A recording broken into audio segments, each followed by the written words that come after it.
Good evening, I'm Ben Mankiewicz. Welcome to TCM, where we're wrapping up week one of Summer Under the Stars.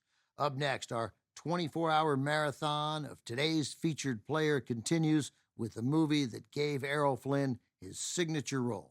But if you've been watching at all today, you know Errol Flynn is not our star of the day. We're focused instead on the man who went up against Flynn in so many swashbucklers, including this one, Basil Rathbone. From Warner Brothers in 1938. The Adventures of Robin Hood.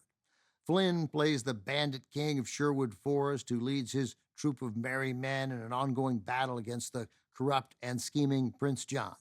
That's also not Basil Rathbone. Prince John is played by Claude Rains. Robin Hood, though, also has to confront the prince's ruthless right-hand man, Sir Guy of Gisborne. That's not Basil Rathbone either. All right, fine, that is Basil Rathbone. He's Sir Guy of Gisborne. In the 1930s, Rathbone's solid reputation in Hollywood came from playing suave and dastardly villains. In 1935 alone, he played some version of this type in 6 different movies, including David Copperfield, The Last Days of Pompeii, and Captain Blood, the movie that made Errol Flynn a star at Warner Brothers and pitted him against Rathbone for the first time. In both Captain Blood and The Adventures of Robin Hood, Flynn dueled Rathbone in impressive and elaborate fencing sequences. Rathbone was an accomplished fencer. He'd been a 2-time champion when he served in the British Army during the First World War. Rathbone also got to demonstrate his skills opposite Tyrone Power in the 1940 adventure, The Mark of Zorro. In every case, Basil Rathbone lost to the dashing leading man, such as Hollywood storytelling. He always put up a good fight, though. This one's from 1938, directed by Michael Curtiz and William Keighley, also with Olivia de Havilland, as well as Eugene Pallette, Patrick Knowles, and Alan Hale. The Adventures of Robin Hood.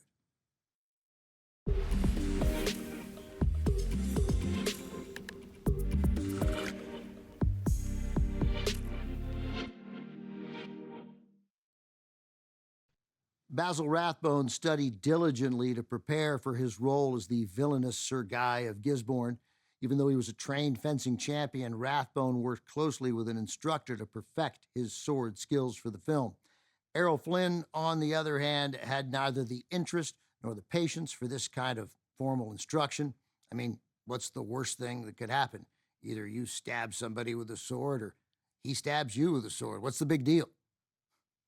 Possible I'm being a little bit unfair. There were some safety protocols in place.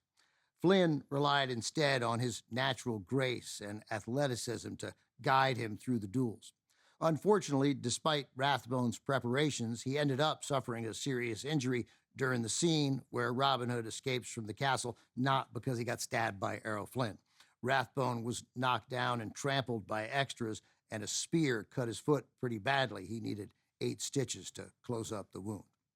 Rathbone's performance in The Adventures of Robin Hood did not earn an Oscar nomination, but he picked up an Academy Award nod the same year for his supporting role in another historical drama, If I Were King. That marked Rathbone's second Oscar nomination for Best Supporting Actor. The first came 2 years earlier when he played Juliet's cousin Tybalt in the 1936 adaptation of Romeo and Juliet. For both nominations, Rathbone lost to the same actor, Walter Brennan. Coming up, Basil Rathbone and Errol Flynn are co-stars again, but this time they're on the same side in a World War I movie from 1938. The Dawn Patrol, also with David Niven, is next on TCM. Next on TCM, The Dawn Patrol, then Tower of London, and later The Last Days of Pompeii. TCM throws you a Rathbone tonight.